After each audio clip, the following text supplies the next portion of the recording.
آپ نے وضو بھی کرنا ہے، پانی نہیں ہے، تو حضور نے فرمایا اگر کسی کے پاس تھوڑا بچا بچا پانی ہو تو میرے پاس دے آؤ۔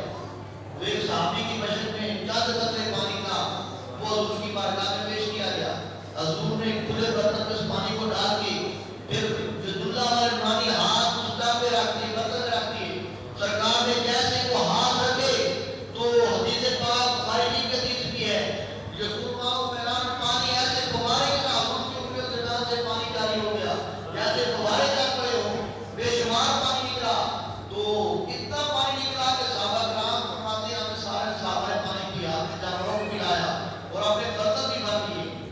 صحابہ کے نصیب پر قربان ہے، سبحان اللہ، صحابہ کے نصیب پر قربان ہے جن کو حضور کے جسم مبارک کا پانی نصیب ہے، سبحان اللہ۔ تو حضرت جابر سے پورے فاروق رضی اللہ عنہ کے پوتے سالم بن عبداللہ بن عمر پوچھتے ہیں کہ اے جابر آپ کتنے بندے تھے جنہوں نے حضور کے جسم مبارک سے کا پانی پیا تھا؟ تو حضرت جابر فرماتے ہیں دو کنڈا میرا تھا بیت کا کفارہ، اگر ہم 1,00,000 بندہ بھی ہوتے تو پانی پورا ہو جاتا، سبحان اللہ، اس کے بعد 1500 بندے جنہوں نے پانی پیا، سبحان اللہ۔ سرکار کی جو ہے وہ حلیمہ فرماتی ہے کہ جب بیمار ہوتا تو ہم ہاتھ پھیرتے، وہ حضور سرکار کا ہاتھ مبارک اس مریض پر پھیرتے، مریض ٹھیک ہو جاتا تھا، کسی کا جانور بیمار ہوتا حضور کا ہاتھ پھیرتے تھے، وہ جانور ٹھیک ہو جاتا تھا۔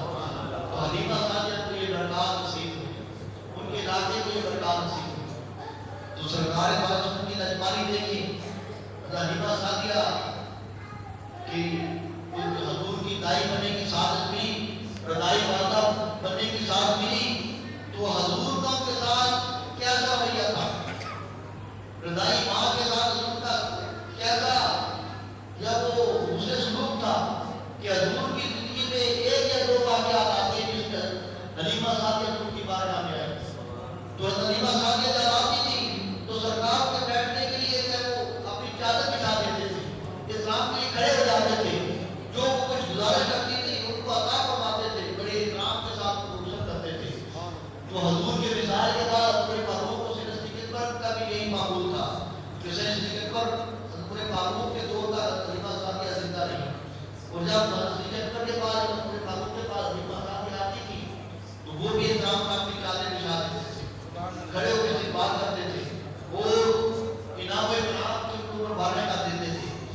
تو حضرت حلیمہ سعدیہ ان کے خاندان کے ساتھ حضور جو رضائی کا تھا وہ خاندانی ایک دودھ داری کا ثابت تھا کہ دودھ کے ریچے کی سرکار نے کیا ہے وہ ہمیں اہمیت سکھائی ہے۔ حضور نے غزوہ حنین جنگ حنین سے جب واپس آئے تو جیرانہ کے مقام پر پڑاؤ کیا، وہ غزوہ حنین میں بنو حوازن کے خلاف آپ نے جو ہے وہ قبیلہ حوازن کے خلاف جنگ لڑی تھی، تو اس خاندان کے 6,000 مرد و خواتین آپ کے غلام اور روٹیاں بنے تھے۔ تو جب جیرانہ کے مقام پر پہنچے تو بنو سعد بھی حوازن قبیلہ کی شاخ ہے، اسی خاندان کی لڑی تھی بنو سعد کی، وہ بھی حوازن والے تھے۔ تو جب جیرانہ کے مقام پر پڑاؤ کیا تو حضور کو بتایا گیا کہ جن لوگوں کو آپ نے قیدی بنایا ہے ان میں آپ کے رضائی بچے بھی ہیں اور رضائی بہن بھائیاں بھی ہیں، بہنیں بھی ہیں، اور ایک آپ کی رضائی بہن بھی ہے۔ تو حضور نے حضرت شیمہ جو حضرت حلیمہ کی بیٹی تھی، حضور کی رضائی ہمشیرہ تھی، رضائی بہن تھی، وہ بھی انہیں میں تھی، تو حضور نے ان کو بلایا اور شیمہ جب آئی تو حضور نے احتراماً چادر بچھایا اور پھر حلیمہ سے وہ بچپن کے واقعات سننا شروع کر دیے۔ تو شیمہ نے جو ہے وہ حضور کو جو لوہیا دینے والے سارے واقعات بیان کیا، آپ چھوٹے تھے ایسے آپ کو کھلاتی تھی، ایسے آپ کو لاڈ کرتی تھی، تو اپنے جسم پر ایک نشان بھی دکھایا کہ یہ نشان دے کے اس وقت کا ہے۔ حضور نے جب اس نشان کو دیکھا تو سرکار کی آنکھوں سے آنسو جاری ہو گئے، واپس زمانہ پرانا یاد آ گیا، واپس شخص کی وجہ سے آنکھوں سے آنسو جاری ہو گئے۔ تو شیمہ نے پھر سفارش کی جو آپ کو بات بتانا چاہتا تھا کہ اخلاق محمدی سرکار کا اخلاق کیا تھا، سرکار کا کردار کیا تھا۔ تو یہ ہمارے قبیلے کے جو قیدی بنے تھے مرد و خواتین، ان کے بعد شیمہ نے آ کے حضور کی بارگاہ میں سفارش کی کہ آپ نے ہمارے جو عورتیں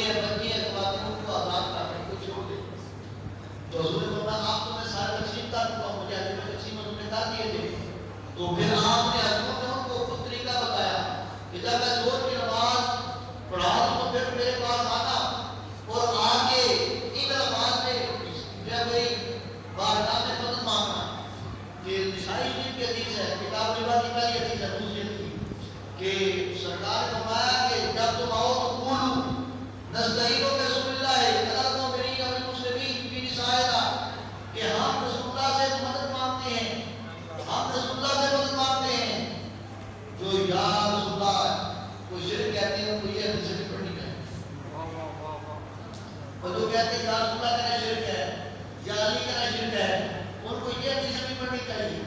اور حضور خود سکھا رہے تھے، حضور شرک سکھانے کے لیے آئے تھے. حضور کو طریقہ بتا رہے ہیں کہ تم یہ کہنا کہ نستعین برسول اللہ سے مدد مانگتے ہیں مسلمانوں سے کہ وہ ہمارے جو ہے وہ بچوں عورتوں کو آزاد کر رہے ہیں. تو یہ جو شرک کے فتوے یہ اب لگ رہے ہیں. پہلے یا رسول اللہ کہنے کو کوئی شرک نہیں مانتا تھا، نہ ہی کہتا تھا، بلکہ جو آج موجودہ پارٹی شرک کہنے والی ان کے بزرگوں نے بھی لکھا ہے. بس زیادہ بات اس وقت نہیں جاتا، صرف ایک جو اشارے کرتا ہوں. نواب صدیق حسن بخاری جو اہل حدیث غیر مقتدین کا ایک مستند وہ ایک عالم ہے، اس نے اس انداز میں جو ہے وہ استدلال کیا ہے کہ قبلہ دین مدد ہے، کافر امام مدد ہے، ابن قیم مدد ہے، قاضی شوکا مدد ہے. الفاظ دیکھیں اس نے کیا کہا کہ قبلہ دین کے قبلہ اور کعبہ ایمان کے کعبہ، ابن قیم مدد کیجیے اور قاضی شوکانی امام شوکانی آپ مدد کیجیے. وہ رسول پاک سے مدد مانگ رہے، رسول پاک سے مدد کی بات نہیں کر رہا. اپنے دو استادوں سے وہ جو کئی سال پہلے اس سے پہلے بہت ہو چکے تھے ان سے مدد مانگ رہا ہے. اور جو بدیوں کا جو مدرسہ جو بات کا جو بانی ہے قاسم نوتوی وہ بھی کیا کہتا ہے، اے کرم آمدی کہ کرم کیجیے، کہ اے کرم آمدی کرم کیجیے کہ نہیں ہے اس قاسم بے روا کا آپ اس وقت حامی کا آج وقت بدلار نہیں. تو وڈیرے تو کہتے ہیں شیر نہیں ہے، آج اگر شیر کی بات کرتے نہیں ہے تو یہ جھوٹے ہیں پہلے سے نہیں. تو میں کر رہا تھا کہ حضور نے طریقہ بتایا کہ یہ کہنا کہ ہم رسول اللہ سے مدد مانگتے ہیں، تو رسول اللہ سے مدد مانگنا حضور نے خود سکھایا ہے. اور حکومت یہ اگر مانگ لے گا تو کوئی شرک نہیں ہوگا. تو اس طریقے سے تو مدد مانگنا جب زور کے بعد پڑھ کے فارغ ہوئے تو آگے عرض کی کہ ہمیں جو ہے وہ اپنے غلام اور روٹی ہمارے آزاد کر دیں. تو حضور نے فرمایا کہ میرے قبضے میں اور مریم القدس کے قبضے میں جتنے بھی غلام روٹی ہیں وہ سارے آزاد میں ان کے حوالے کر دیتا ہوں. جب سرکار نے یہ اعلان کیا تو ہم صاحب نے بھی اعلان کر کے وہ کھڑے ہوئے کہ ہمارے پاس جب غلام روٹی ہیں ہم سارے گھر آزاد کرتے ہیں. مہاجرین نے بھی کھڑے ہو کے اعلان شروع کر دیا، حتیٰ کہ سارے قبیلے بارے میں کھڑے ہوتے رہے. ان کے بعد جو غلام اور روٹیاں تھے وہ سارے کے سارے انہوں نے آزاد کر دیے اور واپس کر دیے. اور حضور نے پھر فرمایا کہ تمہارے پاس ان کی جو عورتیں ہیں، جو بچے ہیں، جو غلام ہیں، سارے کے سارے واپس کر دو. تو حضور کے کہنے پر تمام قافلے والوں نے، تمام مجاہدین نے وہ سارے کے سارے واپس کر دیے. تو اندازہ کریں کہ حضرت شیما حضور کی رضائی بہن تھی، حضور نے اپنی رضائی بہن کے رضائی رشتے کی کام پاس کیا ہے، رضائی دودھ کے رشتے میں کام پاس کیا ہے کہ رضائی بہن کی سفارش پر ایک نہیں، دو نہیں، 100 نہیں، لیکن 6 لاکھ مردوں خواتین کو آزاد کروایا. آج ہماری پوری رشتوں کے ساتھ کیا رہی ہے، انہی بہن کے ساتھ ہمارا کیا رہتا ہے، جو نسبی ہماری بہنیں ہوتی ہیں ان کے ساتھ ہمارا کیا رویہ ہوتا ہے. حضور نے تو دودھ شریف جو بہن تھی اس کی سفارش پر کتنا بڑا اقدام اٹھایا کہ وہ سارے کے سارے جو کو آزاد کر دیا. تو ہمیں سرکار کے اثرات سے سیکھنا چاہیے، اثرات محمدی سے ہمیں سیکھنا چاہیے. تو میں یہ کہہ رہا تھا کہ حلیمہ نے وہ ساری برکات بیان کرنا شروع کر دی جو حضور کی وجہ سے ان کو حاصل تھی. تو سرکار کی ذات بھی بے مثال ہے، سرکار کا جو ہے جوانی بھی بے مثال ہے. تو اللہ تعالیٰ نے کیا فرمایا، لقد من اللہ علی المؤمنین اذ بعث فیہم رسولا، کہ یقیناً اللہ تعالیٰ نے مومنوں پر احسان کیا جب انہوں نے اپنا محبوب رسول بھیجا. جو اللہ تعالیٰ کے ہمارے اوپر بڑی نعمتیں احسانات ہیں، قربانیاں ہیں، بڑی بڑی نعمتیں ہیں، لیکن کسی نعمت کا اللہ نے احسان نہیں دکھایا. قرآن پاک میں خود فرماتا ہے ان تم نے اللہ کو شمار، اگر تم اللہ کی نعمتوں کو شمار کرنا چاہو، گننا چاہو تو اللہ کی نعمتیں ایسی تو گن نہیں سکتے، شمار نہیں کر سکتے. تمہاری گنتی کے کیلکولیٹر ختم ہو جائیں گے، آلات ختم ہو جائیں گے، اللہ کی نعمتیں شمار نہیں ہو سکتی. اللہ کی نعمتوں میں سے آنکھ ہی دیکھ لیں کتنی بڑی نعمت ہے. نابینے سے پوچھیں وہ دنیا کی رنگینیاں دیکھ نہیں سکا. ایک زمینے سے گفتگو کر رہے تھے, انہوں نے پوچھا خواہش بتاؤ کہ تمہاری خواہش کیا ہے؟ تو اس نے کہا میری خواہش یہ ہے کہ دل کرتا ہے کہ چند لمحوں کے لیے مجھے آنکھیں مل جائیں, میں اپنی ماں کو دیکھوں, اپنی ماں کا تعلق جو میری اتنی خدمت کرتی ہے, ہر وقت میری دھیان رکھتی ہے, اس سے بڑی محبت ہے. تو مجھے آنکھیں مل جائیں تو میں اپنی ماں کو دیکھ لوں. تو ہمیں قدر نہیں ہے. ہمارے جسم میں اللہ تعالیٰ کی کتنی نعمتیں ہیں, صحت ہے, پھر رزق ہے, عزت ہے, وقار ہے, بکری ہے, روٹی ہے, بے شمار نعمتیں ہیں. تو جسم کے اندر دیکھ لیں, اگر ایسے کسی کے پاؤں پر چیونٹی کاٹ لے تو فوراً ہاتھ اس کا چیونٹی کی جگہ پہنچ جاتا ہے, وہ چیونٹی کو پسند دیتا ہے, ہٹا دیتا ہے. آنکھیں دیکھ نہیں, پاؤں نیچے ہے, پھر بھی کیسے پتہ چل جاتا ہے کہ چیونٹی اسی جگہ کاٹا ہے, کسی اور جگہ نہیں کاٹا, چیونٹی اس جگہ بیٹھی, کسی اور جگہ نہیں بیٹھی. تو آنکھیں دیکھ کے پھر پتہ چلتا ہے کہ چیونٹی ہے. آنکھ نے دیکھا نہیں, پھر بھی فوراً ہاتھ آٹومیٹک اس جگہ پر پہنچ گیا جس جگہ پر چیونٹی نے کاٹا تھا. تو یہ اللہ تعالیٰ کی ہمارے جسم کے اندر ایسی نعمتیں ہیں جن کا ہم احساس نہیں کر سکتے, سوچ نہیں سکتے کہ اللہ تعالیٰ ہمارے جسم کے اندر بھی ایک وائرنگ سسٹم رکھا ہوا ہے. جیسے کہ بجلی کی آپ کی پسند کی وائرنگ ہے, ادھر بٹن چلائیں گے وہ پنکھا چل پڑے گا. تو ہمارے اندر بھی ایسے سنسر سسٹم لگایا ہوا ہے کہ اللہ تعالیٰ نے ہمارے اندر بھی بجلی کا پورا وائرنگ کی ہوئی ہے. تو اس میں جو تاریں لگی ہیں اس کا اندازہ نہیں کر سکتے, وائرنگ کی تاریں لگی ہیں. چیونٹی ادھر کاٹتی ہے, اگرچہ آنکھ نہیں دیکھ رہی, پھر فوراً پتہ چلتا ہے کہ یہاں تک نہیں ہوئی ہے, ہاتھ اور پہنچ جاتا ہے, مطابق کر دیتا ہے. تو اللہ کی نعمتیں بے شمار ہیں. اگر کسی کو گنا شکر سے شمار ہم نہیں کر سکتے. نعمتوں کی قدر کرنا سیکھیں. اللہ فرمائے شیطان کو تعظیم نہ کرو, اگر تم نعمتوں کی قدر کرو گے, شکر ادا کرو گے تو اللہ تعالیٰ اور بڑھا دے گا. تو اللہ تعالیٰ کی کتنی نعمتیں ہیں, بے بہا نعمتیں ہیں, ہم جو ہے وہ سوچ نہیں سکتے. تو اللہ تعالیٰ نے ایک بڑی بڑی نعمتیں عطا فرمائی, آنکھ جیسی دولت عطا فرمائی ہے, اس پر احسان بتایا. جسم عطا فرمایا, اس پر احسان بتایا. احسان بتایا تو کس چیز پر فرمایا کہ لقد من اللہ علی المؤمنین بعث فیہم رسولا, کہ میرا مومنوں کو احسان ہے کہ میں نے اپنا محبوب رسول پہ بھیجا ہے. تو یہ نعمت عظمیٰ حضور کی شکل میں جو عطا فرمائی ہے, اس سے بڑی اللہ تعالیٰ کی اور نعمت ہے ہی نہیں. کیونکہ احسان اس چیز پر جتایا جاتا ہے جو وہ کی شان ہو, احسان کرنے والے کی شان کے مطابق. ایک وزیر اعظم اگر کسی کو 100 روپیہ دے دے, 100 روپے کا احسان کرے, تو کوئی کہے گا کہ کس کو احسان کیا ہے؟ اگر دیکھو ہے وزیر اعظم 100 روپیہ دے رہا ہے, جس کا کیا احسان ہے؟ کوئی احسان نہیں. یعنی احسان موسم کی جو ہے وہ شیان شاہ ہوتا ہے کہ موسم جو احسان کر رہا ہے وہ اپنی شان کے لائق احسان کرتا ہے.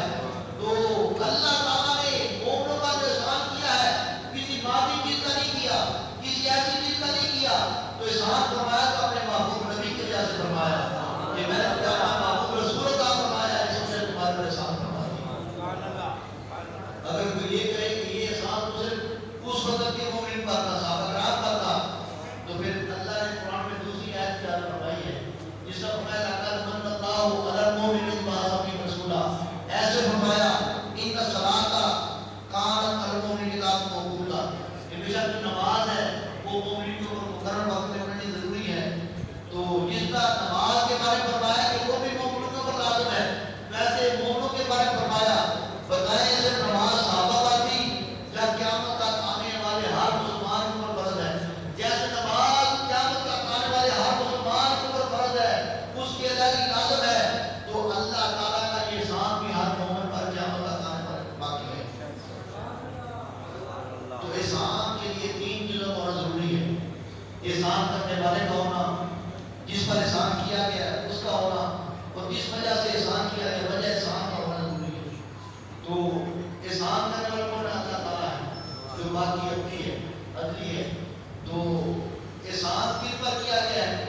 مومنوں پر کیا گیا ہے, اور قیامت تک جو ہے وہ اسلام باقی رہے گا, مومن باقی رہیں گے. اور وجہ احسان کیا ہے؟ حضور کی ذات. تو پتہ چلا کہ اللہ تعالیٰ کی بارگاہ میں حضور سے بڑی کوئی نعمت نہیں تھی.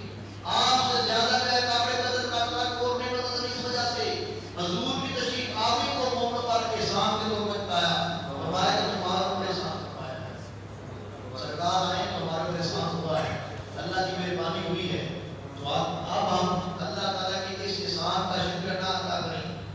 اس کی مہربانی کا شکر ادا نہ کریں تو ہم کیا کا شکر ٹھہریں گے، احسان نامی ٹھہریں گے۔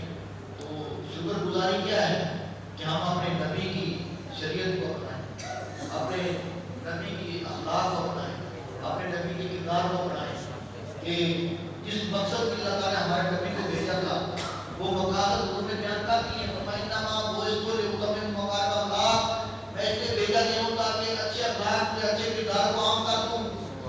تو پھر حضور نے تو بیان کر دی ہے، امت کو سکھا دی ہے، تو اب حق یہ بنتا ہے کہ ہم حضور کی میلاد کا تذکرہ بھی کریں، حضور کی میلاد کی تذکرہ بھی کریں، ساتھ ساتھ سرکار کے کردار کو بھی اپنائیں، میلاد بھی کریں، کردار بھی بنائیں، سرکار کے اخلاق عالیہ کو اپنی زندگی کا حصہ بنائیں، سرکار کی ہر ایک سنت پر عمل کریں، سرکار والا کی اس برکت کے کو حدیث سماعت فرمانے سنت کے طور پر کافی یاد رہتے ہیں کہ حضور نے فرمایا کہ جو بندہ کھڑے ہو کے پانی پیتا ہے، کہ اکثر دیکھا لوگوں کی عادت ہوتی ہے کھڑے ہو کے پانی پیتے رہتے ہیں، اور دوسرا ہاتھ بھی صحیح استعمال نہیں کرتے، دائیں ہاتھ استعمال نہیں کرتے، جبکہ سرکار نے فرمایا کہ مسلمان دائیں ہاتھ سے کھاتا ہے، شیطان بائیں ہاتھ سے کھاتا پیتا ہے، تو جب بھی کوئی چیز کھانی ہو پینی ہو دائیں ہاتھ سے کھائیں گے۔ تو فرمایا جو کھڑے ہو کے پانی پیتا ہے اس کو پتہ چل جائے کہ کھڑا ہو کے پانی کا کتنا نقصان ہے، تو کھڑے ہو کے اگر پانی اسے پی لیا تھا تو اپنے منہ میں انگلی ڈال کے وہ کیا کر دے، نقصان سے بچنے کے لیے وہ کیا کر دے، یعنی کھڑے ہو کے پانی پینے کا جسم کا اتنا نقصانات ہوتے ہیں، اتنے اثرات ہوتے ہیں۔ آج یہ بیماری آپ کی محدود ہے، چکوں کی کیوں فیل ہو رہی ہے کہ کھڑے ہو کے پانی پینے سے کہ گردوں کو جلدی انفیکشن ہوتا ہے، اور یہ جو ہماری ہیپاٹائٹس کی بیماری ہے یہ بھی اس وجہ سے پیدا ہوتی ہے۔ تو کھڑے ہو کے پانی پینے سے خراب ہے، اگرچہ کھڑے ہو کے پانی پینا جائز ہے۔ ایک حدیث بات ملتی ہے کہ حضور حضرت حسان بن ثابت رضی اللہ عنہ کے شیعہ کے طالب علم سرکار کو پیاس لگی تھی، تو ان کے گھر میں ایک مشک بیٹھی ہوئی تھی، تو سرکار نے کھڑے ہو کے اس مشک سے کے ساتھ منہ لگا کے پانی پیا تھا۔ تو یہ تعلیم امت کے لیے، تو تاکہ کوئی یہ نہ سمجھے کہ کھڑے ہو کے پانی پینا حرام ہے، اگر بیٹھنے کی جگہ نہ ہو یا ایسی جگہ آپ کی ہو کہ بیٹھنے کا کوئی سبب نہیں بنتا تو پھر کھڑے ہو کے پی سکتا ہے، لیکن آئے معاوض کھڑے ہو کے پینے کو حکم ہے، باقی پانی اتنے بھی پینے ہیں وہ بیٹھ کے پینے کا حکم ہے۔ سرکار نے فرمایا تو کھڑے ہو کے پانی پیتا ہے، اگر اس کو نقصان کا پتہ چلتا ہے کہ کھڑے ہو کے پینے کا نقصان ہے تو وہ یقین کو کہہ جاتے ہیں۔ تو ہمیں چاہیے کہ سرکار کی وہ سنتیں بھی ادا کریں جس سے ہمارے جسم کو فائدہ ہے، وہ سنتیں ادا کریں جس سے ہمارے دین کو فائدہ ہے، ہمارے اخلاق و کردار کو فائدہ ہے۔ اللہ تعالیٰ کی بارگاہ میں دعا ہے